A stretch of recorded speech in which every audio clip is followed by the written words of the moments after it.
ॐ हरिः ॐ श्रीगुरुभ्यो नमः। हरिः ॐ।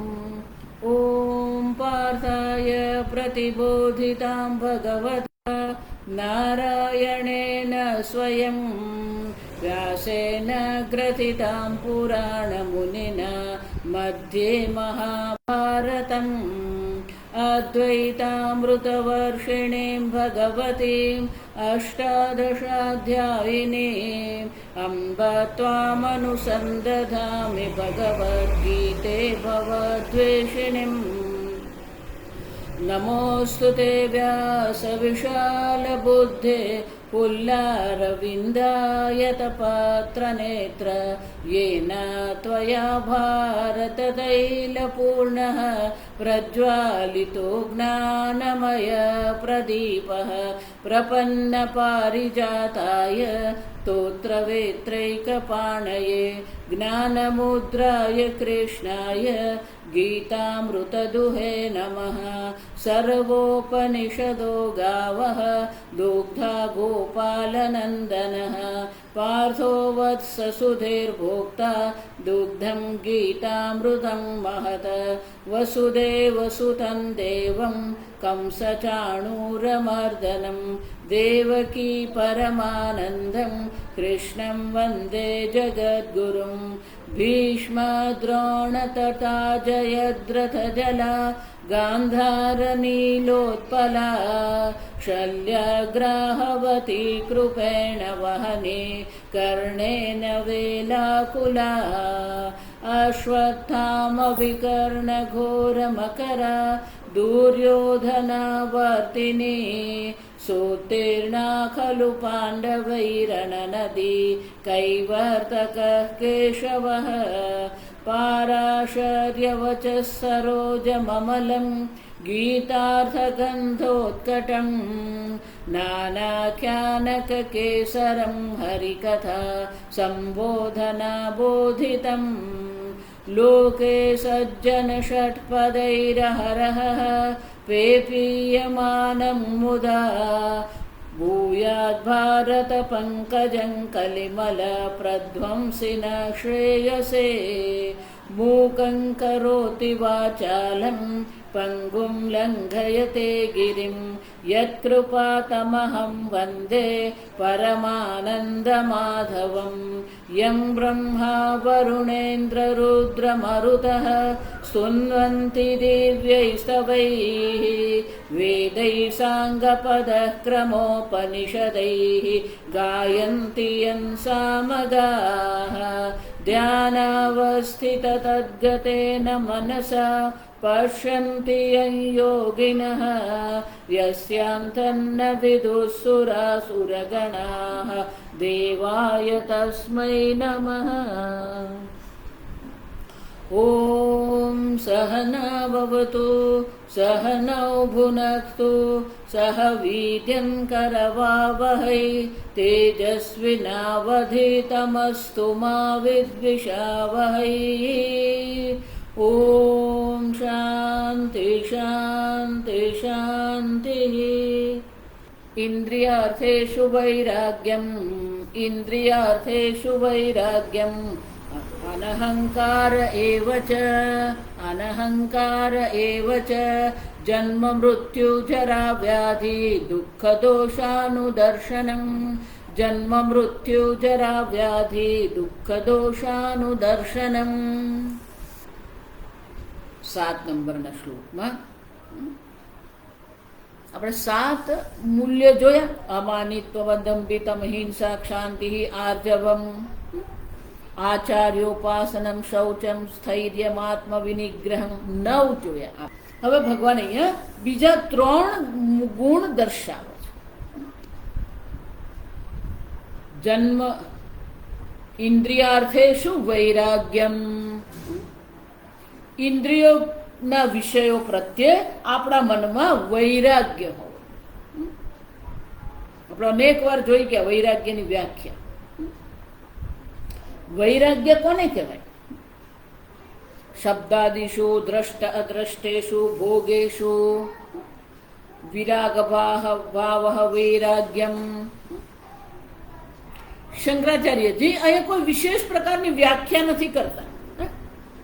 દ્રષ્ટ અદ્રષ્ટ, દ્રષ્ટ એટલે કે આ જગતના જે શબ્દાદી વિષયો છે, અદ્રષ્ટ એટલે કે પરલોકના જે વિષયો છે. સર્વ પ્રત્યે ઇહ અમૂત્ર ફલભોગ વિરાગ, કોઈ પણ પ્રકારના ભોગ પ્રત્યે આપણા મનમાં કોઈ રાગ નથી. પણ રાગ ક્યારે આપણા મનમાં જન્મે? એ વિષયમાં જ્યાં સુધી સુખ બુદ્ધિ નથી થતી ત્યાં સુધી આપણા મનમાં રાગ ઉત્પન્ન નહીં થાય. કોઈ પણ પ્રકારે વસ્તુ આપણને ઉપયોગી છે, આપણને સુરક્ષા આપી શકે એમ છે, આપણને સુવિધા આપી શકે એમ છે, જો વિચાર કોઈક રીતે આપણા જીવનમાં ઉપયોગી છે, માત્ર સુખ જ નહીં. જો સમજો, આપણે મોલમાં જઈએ, અનેક પ્રકારની વસ્તુઓ પડી, એના પ્રત્યે આપણે ધ્યાન પણ નહીં આપીએ. જો પણ જે વસ્તુ પ્રત્યે આપણને એવો ભાવ થાય કે આ મને ઉપયોગી છે, આ મને સુવિધા પૂરી પાડશે, આને કારણે મારું જીવન સરળ બની શકે છે, જો વિચાર, તો એના પ્રત્યે આપણા મનમાં રાગ ઉત્પન્ન થાય. રાગ ઉત્પન્ન થાય પછી શું થાય? એને પ્રાપ્ત કરવાની આપણા મનમાં ઈચ્છા થાય. જાનાતિ ઈચ્છતિ કર્મ કરોતિ. રાગ જ નહીં, દ્વેષ પણ અહીંયા લઈ જ લેવાનો છે. આ સમજવાનું. ભગવાન એટલે 5મા અધ્યાયમાં આપણે કહીશ ને કે જ્ઞેયતુ નિત્ય સંન્યાસી યો ન દ્વેષ્ટિ ન કાંક્ષતિ. રાગ દ્વેષો વ્યવસ્થિતો તયોઃ વશમ ન આગચ્છેત. જે પોતાના મનના ઇન્દ્રિય જલ અને રાગ દ્વેષનું અધિષ્ઠાન શું છે? ઇન્દ્રિયાણી મનોબુદ્ધિ અસ્ય અધિષ્ઠાન મુચ્યતે. અસ્ય કામસ્ય. ઇન્દ્રિય, મન અને બુદ્ધિ, આ 3 સ્તર પર આપણા મનમાં કામના છે.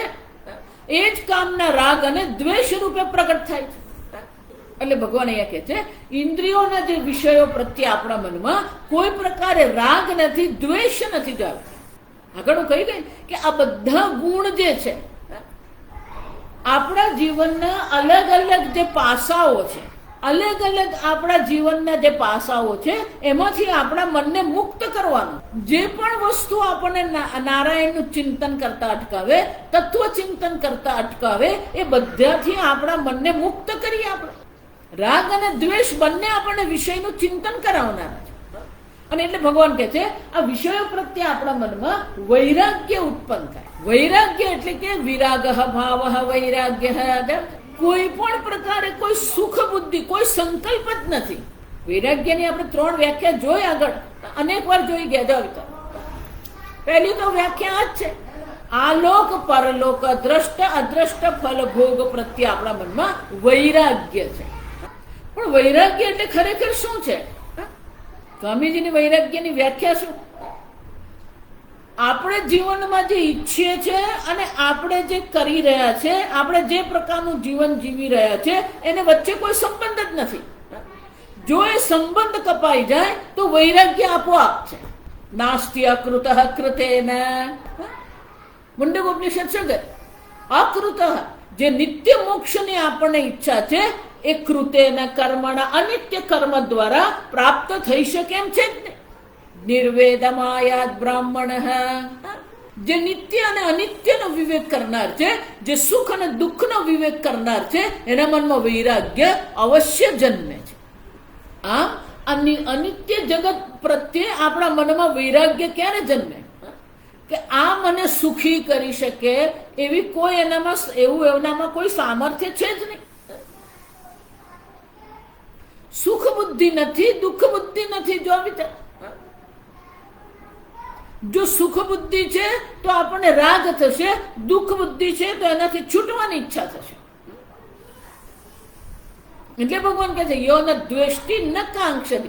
દ્વેષ પણ કરતો નથી, આકાંક્ષા પણ કરતો નથી. પણ આપણે જે જીવનમાં ઈચ્છીએ છીએ, શું ઈચ્છીએ છીએ? અનંત સુખની આપણને ઈચ્છા છે. અને આ કર્મ દ્વારા, આ વિષયો, ઇન્દ્રિયાર્થે શું, ઇન્દ્રિયોના જે વિષયો છે એ આપણને જે સુખ આપે છે, કેવું છે? ક્ષણિક છે. અને ક્ષણિક સુખ આપનાર હોવાથી એના પ્રત્યે આપણા મનમાં વૈરાગ્ય જન્મે. જેટલા પણ શબ્દાદી વિષયો જે છે એ આપણા જીવન જીવવા માટે આવશ્યક છે, પણ એ જીવન જીવવા માટે આવશ્યક હોવાથી એના પ્રત્યે રાગ કરવાની આવશ્યકતા નથી. રાગની કોઈ આવશ્યકતા નથી. આપણે એ જ જોવાનું છે કે આ મને નિત્ય મોક્ષની પ્રાપ્તિ કરાવી શકે એમ નથી. આ એ પેલો સંબંધ જ છૂટો, આ મને સુખી કરે છે એ સંબંધ જોઈએ એટલે આપણને રાગ થાય. પણ એ સંબંધ જ જો તૂટી જાય ને તો પછી કોઈ રાગ દ્વેષ રહેવાની શક્યતા જ નથી. જો અને સ્વામીજી બહુ સરસ કે ખરેખર વિષયો પ્રત્યે રાગ દ્વેષ જે છે ને એ રાગ દ્વેષ પ્રત્યે જ આપણને વૈરાગ્ય થવું. ઇન્દ્રિયાર્થેષુ વૈરાગ્યમ. નિત્ય અનિત્યનો વિવેક કરીએ, સુખ દુઃખનો વિવેક કરીએ. બધું બીજા અધ્યાયમાં ભગવાન કહી જ ગયા, નવું કશું નથી. માત્ર સ્પર્શાસ્તુ કૌંતેય શીતોષ્ણ સુખ દુઃખદાહ આગમાહ અપાયિનાહ અનિત્યાહ તાન તિતિક્ષસ્વ ભારત યમ હિ ન વ્યથયન્તે તે. આ દ્વંદ્વ જે છે આપણા જીવનમાં, જે આ દ્વિવચન, જે આ બે જેને વ્યથિત કરતા નથી. જો કોઈ પણ વસ્તુની હાજરી કે કોઈ પણ વસ્તુની ગેરહાજરી આપણા મનને વિક્ષિપ્ત નહીં કરે, એનો વૈરાગ્ય. હાજરીમાં પણ ઠીક છે, ગેરહાજરીમાં પણ ઠીક છે, પણ આપણે તો નાની નાની વાતમાં વિક્ષિપ્ત થઈ જઈએ. આ પ્રવચન ચાલે છે, અવાજ કેમ કરે છે પેલા બાળકો, એ લોકોનો રમવાનો સમય છે અને એ રમી રહ્યા. આ એ લોકોનામાં છે, આપણે આપણી તરફ છે. નાની નાની વાતમાં આપણે વિક્ષિપ્ત થઈ, નાની નાની વાતમાં આપણે વિચલિત થઈ જાય, નાની નાની વાતમાં આપણને ક્રોધ આવી જાય. કામાત ક્રોધો વિજાયતે. ક્રોધ જ પુરવાર કરે છે કે તમારા મનમાં કામના છે, તમારા મનમાં અપેક્ષા આગ્રહ છે. આગ્રહ અપેક્ષા કે કામના વિના ક્યારેય ક્રોધ નહીં આવે.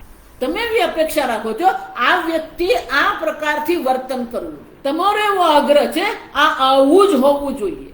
આપણા આગ્રહ, આપણા અપેક્ષા, આપણી ઈચ્છા, આપણી દ્વેષ આ જ આપણા મનને વ્યસ્ત રાખે છે. આપણું મન આ બધામાં એટલું બધું વ્યસ્ત રહે છે કે પેલું તત્વચિંતન, બ્રહ્મ જ્ઞાન માટે મન ઉપલબ્ધ જ નથી થતું. અને એટલે ભગવાન કહે છે ઇન્દ્રિયાર્થેષુ વૈરાગ્યમ. આ બધા ઇન્દ્રિયના વિષયોથી આપણા મનને મુક્ત કરી દઈએ. દમઃ. ઇન્દ્રિયાર્થેષુ વૈરાગ્ય એટલે છે દમઃ. આપણી ઇન્દ્રિયો પર આપણું નિયંત્રણ હોવું જોઈએ, પણ આપણી ઇન્દ્રિયો પણ આ વિષયોનો ભોગ કરી કરીને કેવી થઈ ગઈ? ઇન્દ્રિયાણી પ્રમાથીની હરંતિ પ્રસભમ મનઃ. સ્થિત પ્રજ્ઞાના લક્ષણમાં જ ભગવાન આ કહી રહ્યા છે કે ઇન્દ્રિયો વિષયોના ભોગ કરી કરીને એવી જિદ્દી બની ગઈ છે, પ્રમાથી બની ગઈ છે કે મનનું પણ એ હરણ કરી જાય. આપણે ઇન્દ્રિયોના ગુલામ બની જઈએ છીએ. અને એટલે ભગવાન કહે છે આ ઇન્દ્રિયોના વિષયો જે છે એના પ્રત્યે આપણા મનમાં વૈરાગ્ય જન્મે. આ મને સુખી કરી શકે એમ નથી. કેમ? યેહિ સંસ્પર્શજા ભોગાહ દુઃખયોનયઃ એવ તે. ઇન્દ્રિય અને ઇન્દ્રિયના વિષયના સંસ્પર્શ, સ્પર્શથી જેટલા પણ ભોગ જન્મે છે એ બધા દુઃખની યોની છે. ન તેષુ રમતે બુધાહ. જે બુધાહ, જે વિવેકી છે, જે નિત્ય નિત્યનો વિવેક કરનારા જે વિવેકી છે એ બુદ્ધિમાન લોકો એમાં રમણ કરતા જ નથી. આને કહેવાય વૈરાગ્ય. આ વૈરાગ્ય આપણા મનમાં હોવો જોઈએ. આ ભોગવું, પેલું ભોગવું, આને મળું, પેલાને મળું, અહીંયા જાઉં, ત્યાં જાઉં. આધુનિક કાળમાં તમે વૈરાગ્ય કોને કહેશો? શું તમે એક દિવસ માટે ફેસબુક વગર રહી શકો? એક દિવસ માટે વોટ્સઅપ વગર રહી શકો? એક દિવસ માટે તમે ઈમેલ વગર રહી શકો? હવે બીજું બધું નથી. આવી છે વિષય બદલાઈ ગયા છે, ઇન્દ્રિયના જ વિષયો છે પણ એ વિષય બદલાઈ ગયા. જો વૈરાગ્ય એટલે સ્વતંત્રતા. આના વગર પણ હું સુખી રહી શકું, શાંતિથી રહી શકું. સ્વતંત્રતા છે. પ્રત્યેક ગુણ આપણી સ્વતંત્રતા પ્રગટ કરે. અમાનિત, અન્ય કોઈની પાસે અપેક્ષા નથી માનની, એટલે કે કોઈના પણ અભિપ્રાય માન પર મારા સુખની પરાધીનતા નથી.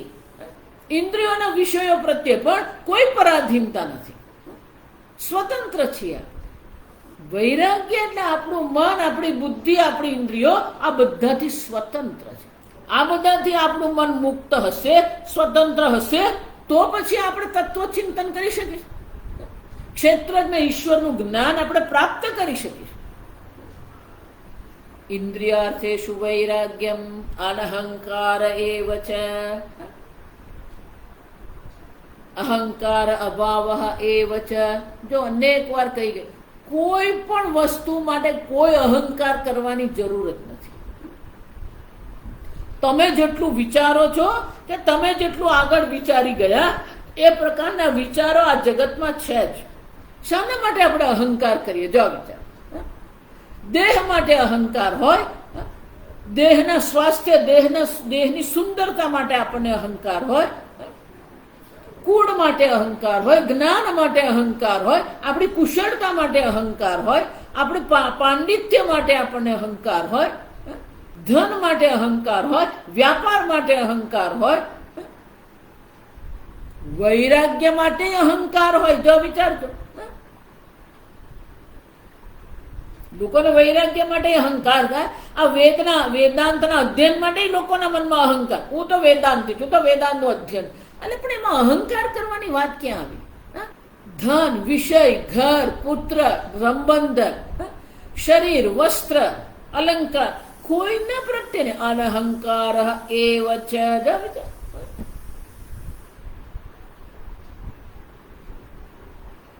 અનહંકાર એક જ રીતે આવે, આ સમજો. બાકી તો એ અહંકાર જ હોય. મને કોઈ અહંકાર નથી, એ અહંકાર જ છે. અનહંકાર એક જ રીતે છે. આ જગતમાં જે કંઈ છે એ બધું મને આપવામાં આવ્યું છે, અને આપનાર એ ભગવાન છે. હું એનો માલિક નથી, હું એનો રખેવાળ છું, ટ્રસ્ટી છું. ભગવાને મને આ મનુષ્ય શરીર આપ્યું છે. આ મનુષ્ય શરીરમાં હું રહું છું. ભગવાને મને માતા પિતા આપ્યા, ભગવાને મને આ જ્ઞાન આપ્યું, ભગવાને મને બુદ્ધિ આપી, ભગવાને મને મન આપ્યું, ભગવાને મને આ શરીર આપ્યું.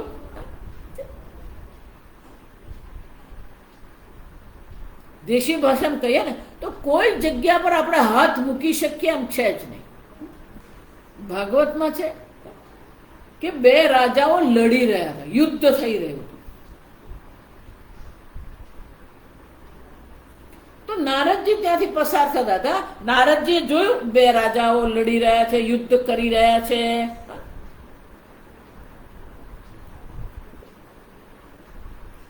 નારદજીએ જોયું પેલી પૃથ્વી માતા હસી રહી છે. પૃથ્વી માટે, ભૂમિ માટે જ લડી રહ્યા હતા.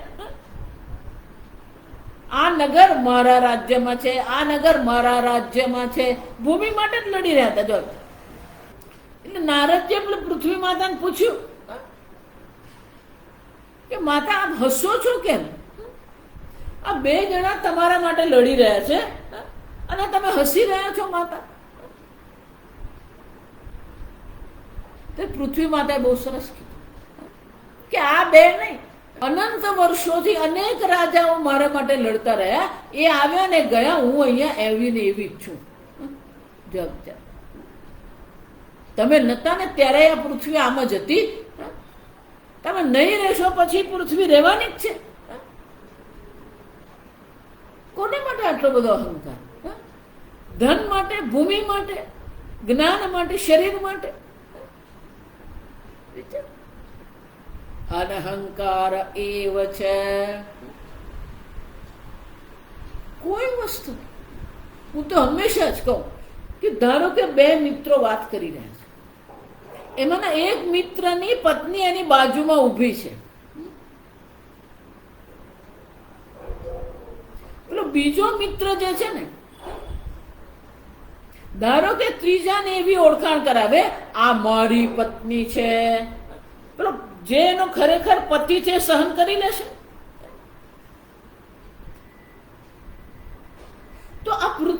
છે ભૂદેવી છે, એ ભૂદેવી તો ઈશ્વરની પત્ની છે. વિષ્ણુ ભગવાનની બે પત્ની છે, શ્રીદેવી અને ભૂદેવી. જો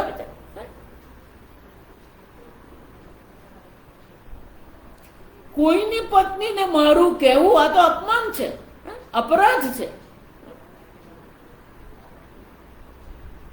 ભગવાને તમને એક વિશેષ કાળખંડ આપ્યો છે જ્યાં તમારો મનુષ્ય તરીકે જન્મ થયો છે અને તમારા પ્રારબ્ધ પ્રમાણે તમારી પાસે ભૂમિ છે, ધન છે.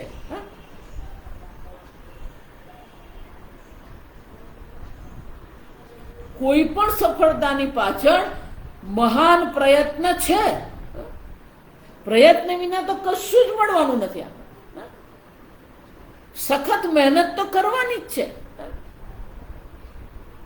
પણ સખત મહેનતની સાથે સાથે જો પ્રારબ્ધમાં હશે તો જ તમને મળે. પ્રારબ્ધ એટલે કર્મફળ, અને કર્મફળ દાતા કોણ છે? ઈશ્વર છે.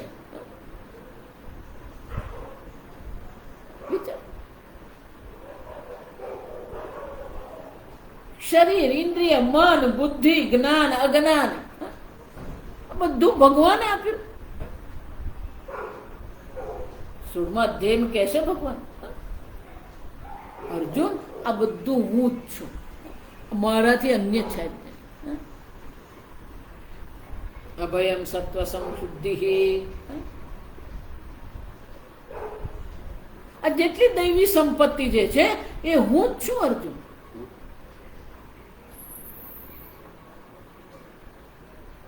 આપણે બળ માટે આપણને અભિમાન થઈ શકે, બુદ્ધિ માટે આપણને અભિમાન થઈ શકે, તપશ્ચર્યા માટે આપણને અભિમાન થઈ શકે,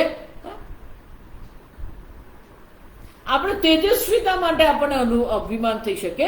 7મા અધ્યાયમાં ભગવાન કહી જ ગયા, બલમ બલવતામસ્મી, તેજસ તેજસ્વિનામહમ, બુદ્ધિમ બુદ્ધિમતામસ્મી.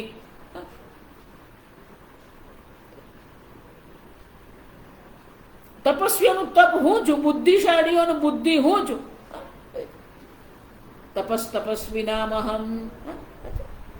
તપસ્વીઓનું તપ હું છું, બુદ્ધિમાનોની બુદ્ધિ હું છું, બળવાનોનું બળ હું છું, તેજસ્વીઓનું તેજ હું છું. તમે ક્યાં છો? એટલે મેં આગળ કીધું, ભગવાન તમને ક્યાંય હાથ રાખવા દેતા જ નથી. 7મો અધ્યાય, 9મો અધ્યાય, 10મો અધ્યાય, 11મો અધ્યાય. આમ અનહંકાર ત્યારે જ આવે. આ સર્વ ઈશ્વર દ્વારા આપવામાં આવ્યું છે. આ સર્વનું સંચાલન કરનાર ઈશ્વર છે. જેટલી તમારી ઈશ્વર પ્રત્યેની ભક્તિ વધશે ને એટલો જ અહંકાર ઓગળતો જશે. ઈશ્વરની શરણાગતિ, ઈશ્વરની ભક્તિ. ઈશ્વરે આ સર્વ, પૂજ્ય સ્વામીજી હંમેશા કહેતા, everything is given to you.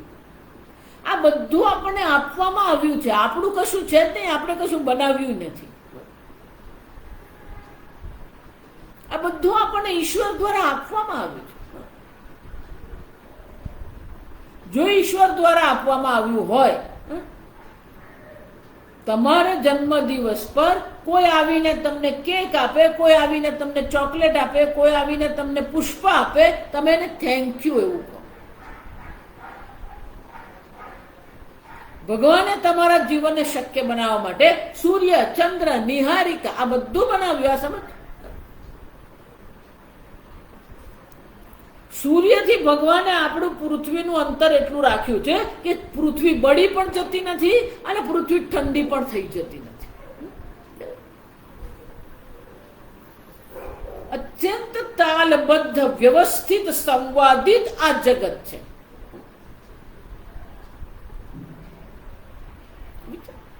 તમારા શરીરમાં પણ એક સંવાદિતા છે. આ વિચાર, જ્યારે આ સંવાદિતા ખોરવાઈ જાય ને, વિસંવાદિતા આવે, પછી જ આ શરીર રોગનું ઘર બની જાય.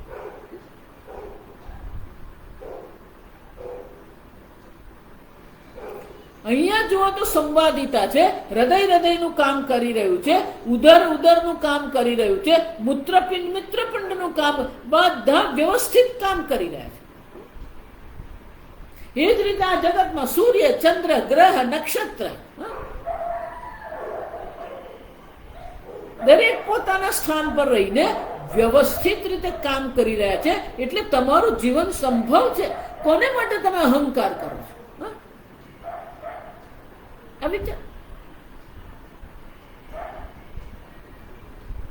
પ્રાચીન કાળની દ્રષ્ટિ વિચારીએ તો જાતિ, વર્ણ, આશ્રમ, આચાર, કુલ, શીલ, જ્ઞાન, આ બધા માટે આપણે અહંકાર કરીશું નહીં.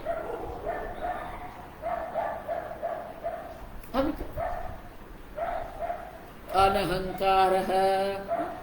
કોઈ પણ સ્વાભિમાન આપણામાં છે, જો સમજો, આત્મસન્માન છે આપણામાં, પણ અહંકાર નથી.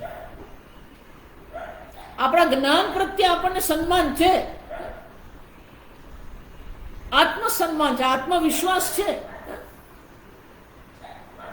પણ અહંકાર ક્યાંય નથી. અનહંકાર એવ છે.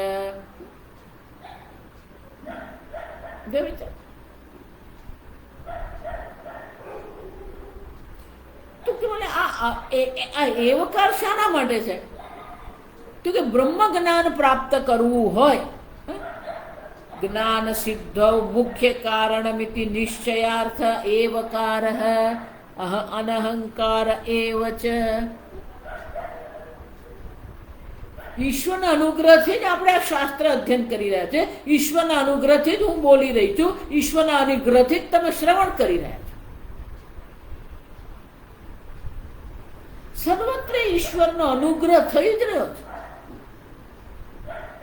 પણ આપણી અપેક્ષાઓ, આપણો આગ્રહ, આધુનિક ભાષામાં કહીએ તો આપણને એક વિશેષ પ્રકારની પરિસ્થિતિમાં રહેવાની આદત પડી ગઈ છે. કમ્ફર્ટ ઝોન એને કહેવાય. એનાથી અન્ય કંઈ પણ હોય ને એટલે આપણે તરત જ વિક્ષિપ્ત થઈ જઈએ, વિચલિત થઈ જઈએ, અપમાનિત થઈ જઈએ. આપણે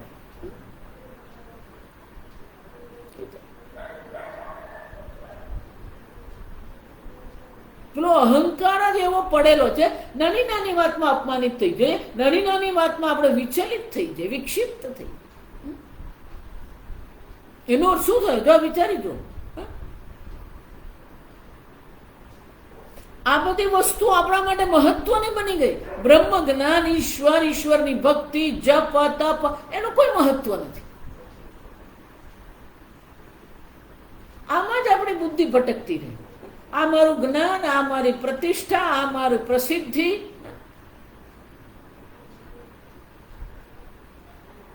એમાં જ આપણી બુદ્ધિ શું છે? વ્યસ્ત રહે. આ બધાથી આપણી બુદ્ધિને આપણે શું કરીએ? મુક્ત કરી દે. અનહંકાર કે આ જ આપણા જ્ઞાન માટેનું મુખ્ય સાધન છે. અનહંકાર.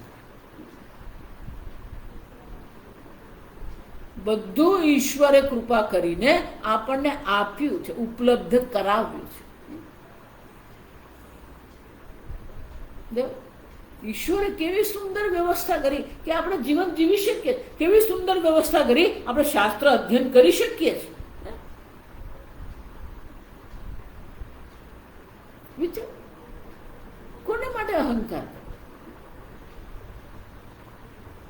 કોઈ વસ્તુ માટે અહંકારની શક્યતા નથી. અનહંકાર જન્મ મૃત્યુ જરા વ્યાધિ દુઃખ દોષ અનુદર્શનમ. આગળ કહીએ કે કોઈ પણ દીર્ઘ સમાસ હોય ને તો એને હંમેશા પાછળથી લેવા.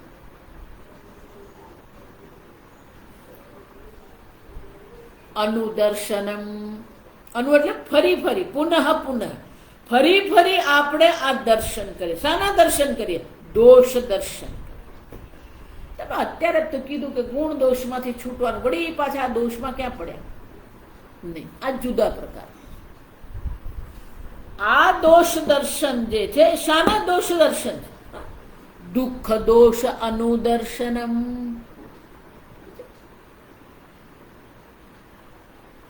દુઃખ રૂપી દોષના સતત આપણે દર્શન કરતા રહીએ. દુઃખ રૂપી દોષ. ઊંધું જવાનું. પણ દુઃખ શું છે? જન્મ મૃત્યુ જરા જન્મ દુઃખ, જાયા દુઃખ, જરા દુઃખ, પુનઃ પુનઃ. જેને આપણે સુખ કહીએ છીએ એ દુઃખ જ છે. જન્મ, મૃત્યુ, જરા, વ્યાધિ. જો શંકરાચાર્યજી આના પર અહીંયા સરસ મજાનું ભાષ્ય. આગળ અનેક પ્રકારે આ બધી ચર્ચા થઈ ગઈ છે અને અહંકારની પણ ચર્ચા થઈ ગઈ, ઇન્દ્રિયાર્થે શું, વૈરાગ્યની પણ ચર્ચા આપણે કરી જ લીધી. એટલે શંકરાચાર્ય એના પર વિસ્તાર નથી કરતા, પણ આ જે મૂલ્ય છે જન્મ, મૃત્યુ, જરા, વ્યાધિ, દુઃખ, દોષાનું દર્શનમ, એના પર વિસ્તારથી ભાષ્ય લખે. કારણ કે આગળ આ પ્રકારનો ગુણ આવ્યો નથી. જન્મ ચ મૃત્યુ ચ જરા ચ વ્યાધય ચ દુઃખાની ચ તેષુ જન્માદિ દુઃખાંતેષુ. જન્મથી આરંભ કરીને દુઃખ પર્યંત પ્રત્યેકમ દોષ અનુદર્શનમ. પ્રત્યેકમાં આપણે દોષના દર્શન કરીએ. એક અર્થ છે, બે અર્થ કરવા. પહેલું છે કે આ બધું દોષ છે. જન્મ દોષ છે, મૃત્યુ દોષ છે, જરા દોષ છે, વ્યાધિ દોષ છે, દુઃખ પણ દોષ છે. શંકરાચાર્યજી કહે છે પ્રત્યેકમ દોષ અનુદર્શનમ. પ્રત્યેકમાં આપણે શું કરવાનું છે? જન્મ આદિ એટલે આરંભ, જન્મથી આરંભ કરીને દુઃખાંતેષુ, દુઃખના અંત સુધી જાઓ. સર્વમાં આપણે કયા દર્શન કરીએ? કયું અનુ એટલે વારંવાર દર્શન કરીએ. શાના વારંવાર દર્શન કરીએ? દોષના દર્શન કરીએ. દોષ શું છે? જન્મમાં વળી કયો દોષ આવ્યો? જન્મની શંકરાચાર્યજી જણાવે છે આ એક એકમાં કેવા પ્રકારના દોષ છે એ શંકરાચાર્યજી આપણને દર્શાવે છે. જન્મમાં શું દુઃખ છે? જન્મની ગર્ભવાસ યોનિ દ્વારા નિસ્તરણમ દોષ તસ્ય અનુદર્શનમ આલોચનમ.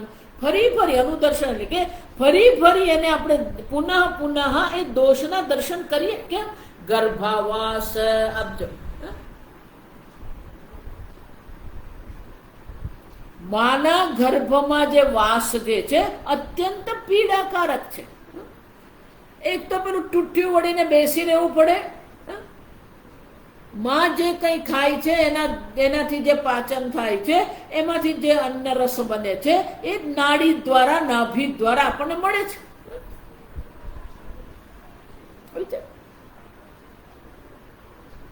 બિલકુલ પરતંત્ર છે, બિલકુલ દોષ છે. ગર્ભવાસ એટલું જ નહીં, ગર્ભવાસ પછી યોનિ દ્વારા નિસ્સરણમ દોષ. યોનિ દ્વાર નાનું છે, એ સાંકડા યોનિ દ્વારમાંથી પસાર થઈને આપણે બહાર નીકળવું પડે. ગર્ભાવાસ પણ દુઃખ જ છે, દોષ છે. એમાં તમને આ બધામાં દોષ નહીં લાગતો હોય ને તો શંકરાચાર્યજીનું એક સ્તોત્ર છે શિવ અપરાધ ક્ષમાપન સ્તોત્ર. સુરતના સ્વામીજી પ્રત્યેક બોધાનંદજીએ એમના પોતાના પ્રવચનોને આધારે એ વિવરણ સાથેનું પુસ્તક પ્રકાશિત કર્યું છે. વાંચો, જેમાં તમે સુખ જુઓ છો છે જ નહીં, દોષ છે એમાં. ગર્ભવાસ સ્વયં દોષ છે. ગર્ભવાસ પછી યોનિ દ્વારા નીકળવું પણ એટલું જ દોષ છે.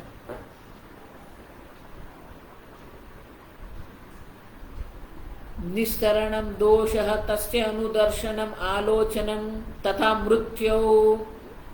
એ જ રીતે મૃત્યુમાં દોષ અનુદર્શનમ. મૃત્યુ તો દોષ છે, આપણને ખબર જ છે, એમાં કઈ વ્યાખ્યા કરવાની જરૂર. તથા જરાયામ વૃદ્ધાવસ્થા. વૃદ્ધાવસ્થામાં પણ અનેક પ્રકારના દોષ છે. કેમ? પ્રજ્ઞા શક્તિ, તેજ, નિરોધ દોષ અનુદર્શનમ. એકવાર આ શરીર ઢીલું પડે ને પછી આપણી બુદ્ધિ, આપણું કામ, આપણી સ્મૃતિ, આપણા યોગાસન, આપણી પ્રજ્ઞા શક્તિ આ બધું નિરોધિત થઈ જાય. એટલે વેદાંત રિટાયરમેન્ટ પછી નથી, આ સમજો. 40 વર્ષે જ તમારે વેદાંતમાં આવી જ જવું પડે, તો એ વેદાંત ઉપયોગી છે. બાકી પછી તો પૂરો ટાઈમ પાસ થઈ જાય. ઘરમાં બેઠા કરવું શું, ચાલો ત્યાં ભાગવત ચાલે છે જઈને બેસીએ.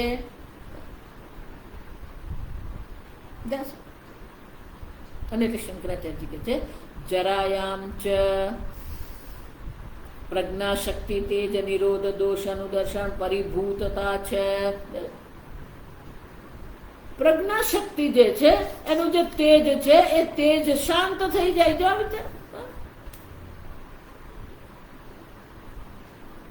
આમ આ વૃદ્ધાવસ્થામાં આ દોષ જ દોષ છે. અંગં ગલિતમ ફલિતમ મુંડમ દશન વિહીનમ જાતમ તુન, આ જોઈ ગયા બધું આપણે.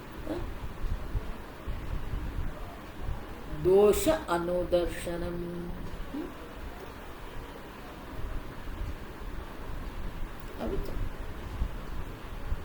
જન્મ પણ દુઃખ છે, મૃત્યુ પણ દુઃખ છે, વ્યાધિ છે એ પણ શું છે? દુઃખ જ છે.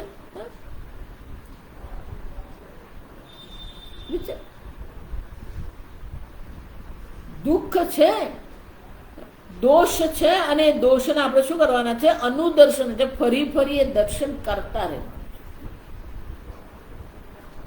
મૃત્યુ દોષ અનુદર્શનમ. મૃત્યુમાં પણ દોષને અનુદર્શન કરવાના છે. વ્યાધિ તો પૂછવાનું જ નહીં. કેમ? શરીર રોગાદિશુ વ્યાધિશુ. આ દોષ છે. આ દોષના આપણે વારંવાર દર્શન કરીએ. તથા વ્યાધિષુ શિરો રોગાદિષુ દોષ અનુદર્શનમ. વ્યાધિષુ તથા દુઃખેષુ આધ્યાત્મિક આદિભૌતિક આદિદૈવ નિમિત્તેષુ દુઃખેષુ દોષ દર્શનમ. વ્યાધિ અવસ્થા જે છે એમાં પણ દુઃખ જ છે. અને હું મોક્ષ પ્રાપ્ત કરીશ જો એમાં દુઃખ જ છે.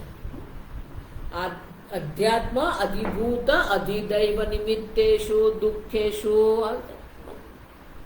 દેહની દ્રષ્ટિએ,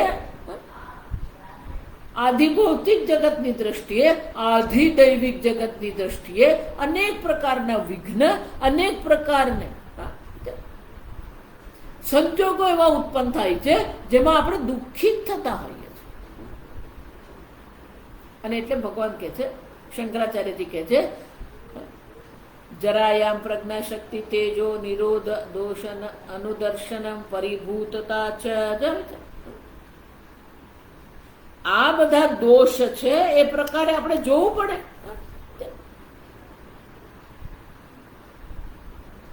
નિદ્વારા પ્રજ્ઞા.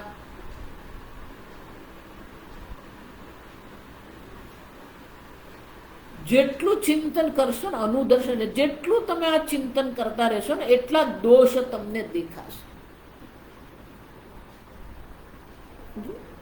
તમારી આસપાસ જ જુઓ તમે. જન્મ દુઃખ જ છે. બિલકુલ નિસહાય છીએ આપણે. બાળપણમાં આપણે એટલા નિસહાય હતા કે કોઈ આપણા કપડાં બદલવા પડે, કોઈ આપણે સ્નાન કરાવવું પડે, કોઈ આપણે ભોજન કરાવવું પડે, કોઈક આપણી સાથે રમવું પડે. પરતંત્રતા.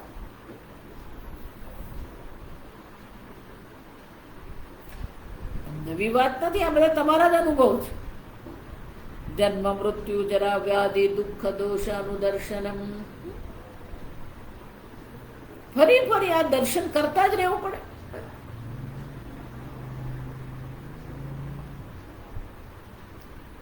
તથા શંકરાચાર્ય કહે છે અથવા દુઃખાની એવ દોષ દુઃખ દોષ. દુઃખ જ દોષ છે.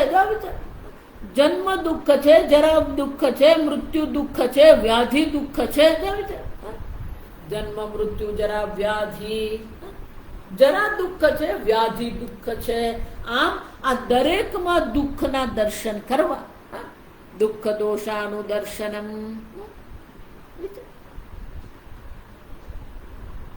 દુઃખમ એ શંકરાચાર્ય કે દુઃખમ જન્મ, દુઃખમ મૃત્યુ, દુઃખમ જરા, દુઃખમ વ્યાધય. આ બધું દુઃખ જ છે. જન્મ દુઃખ છે, મૃત્યુ દુઃખ છે, વ્યાધિ દુઃખ છે, જ્ઞાન પણ દુઃખ છે. દુઃખ નિમિત્તત્વાદ જન્માદય દુઃખમ ન પુનઃ સ્વરૂપેણ એવ દુઃખમ.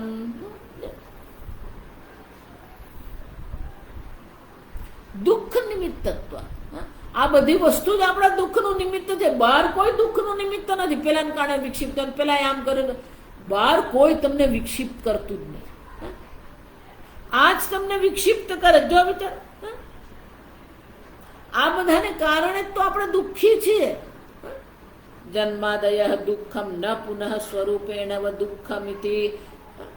સ્વરૂપથી કોઈ દુઃખ નથી. સ્વરૂપ તો સચ્ચિદાનંદ સ્વરૂપ છે. પણ જે આ દર્શન કરે, જો દુઃખ નિમિત્તવાદ જન્માદય દુઃખમ, આ બધા જ આપણા દુઃખના મૂળ છે. દેહ, બુદ્ધિ, મન, બુદ્ધિ, આ જ બધું આપણા માટે શું છે? દુઃખ નિમિત્તત્વા જન્માદય દુઃખમ ન પુનઃ સ્વરૂપેણ એવ દુઃખમિતિ.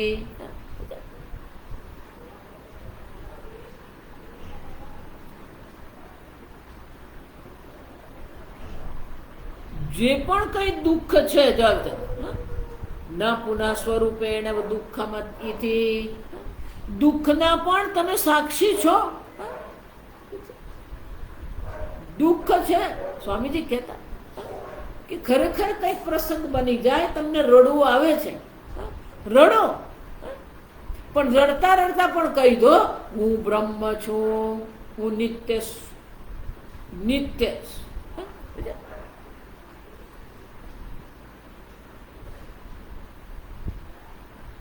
જેટલા દર્શન કરતા રહેશો ને, દુઃખ નિમિત્તત્વ જન્માદય ના સ્વરૂપ.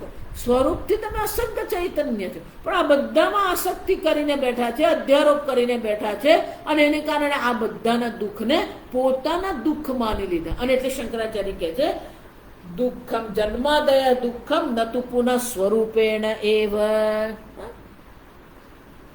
દેહથી, દેહના જન્મથી આરંભ કરીને મૃત્યુ પર્યંત આ દુઃખ રૂપી દોષ સંપૂર્ણ વિશ્વમાં રહેલો છે. ન સ્વરૂપેણ. સ્વરૂપમાં દુઃખ નામની વસ્તુ જ છે નથી. સ્વરૂપ તો આનંદ સ્વરૂપ છે. સુખમ આત્યંતિકમ યત તત, જે અત્યંત સુખ સ્વરૂપ છે. જે આપણને દુઃખ દેખાઈ રહ્યું છે આપણા ઘરમાં જ છે, બહાર નથી. એટલે ભગવાન કહે છે આ બધામાં શું કરો? દુઃખના દર્શન કરીએ આપણે. જ્યાં સુધી આ દુઃખના દર્શન, એવમ જન્માદિશુ દુઃખ દોષનું દર્શનાત દેહેન્દ્રિય વિષય ભોગેશુ વૈરાગ્યમ ઉપજાયતે. બહુ સુંદર. આ બધામાં જો આપણે દોષ જોઈશું, દુઃખ રૂપી દોષના અનુદર્શન કરતા રહીશું, તો પછી શું છે? ઇન્દ્રિયોના ભોગો પ્રત્યે, મનની ભાવનાઓ પ્રત્યે, બુદ્ધિને જ્ઞાન પ્રત્યે, શરીરની સુંદરતા પ્રત્યે આપણા મનમાં વૈરાગ્ય કેળવાશે. એકવાર આ બધાથી આપણું મન મુક્ત થઈ ગયું તો આ આત્મ તત્વનું ચિંતન કરવા મન સમર્થ બને, અધિકારી બને છે. અને એટલે શંકરાચાર્યજી કહે છે એકવાર આ બધાથી આપણે વૈરાગ્ય થઈ ગયું પછી શું છે? તતઃ પ્રત્યેગાત્મની પ્રવૃત્તિ કરણાનામ આત્મદર્શનાય.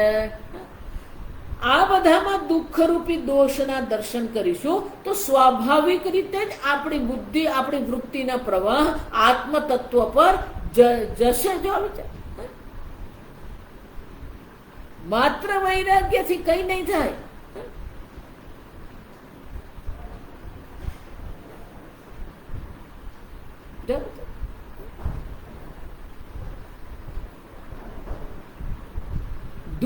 રૂપી દોષના સતત દર્શન કરવાના છે.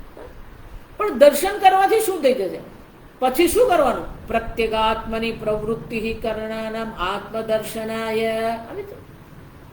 આ બધાથી આપણું મન મુક્ત થઈ જશે તો જ પેલા પ્રત્યેગાત્માના દર્શન માટે આપણે પ્રવૃત્તિ કરી શકીશું. આપણું મન વૈરાગ્યવાન છે, દુઃખરૂપી દોષના દર્શન કરે છે, અને આ બધાથી એટલા માટે આપણું મન સહજ રીતે મુક્ત થઈ જાય છે. અને એને કારણે શું થાય છે? આત્મજ્ઞાન પ્રત્યે આપણે વળીએ છીએ. વિવેક અને વૈરાગ્યથી જ આત્મજ્ઞાનની પ્રાપ્તિ છે. અહીંયા 13મા અધ્યાયમાં જ વિરક્તસ્ય એવ અધિકારઃ બ્રહ્મ વિદ્યાયામ. બ્રહ્મ વિદ્યામાં કોનો અધિકાર છે? વિરક્તસ્ય એવ અધિકારઃ.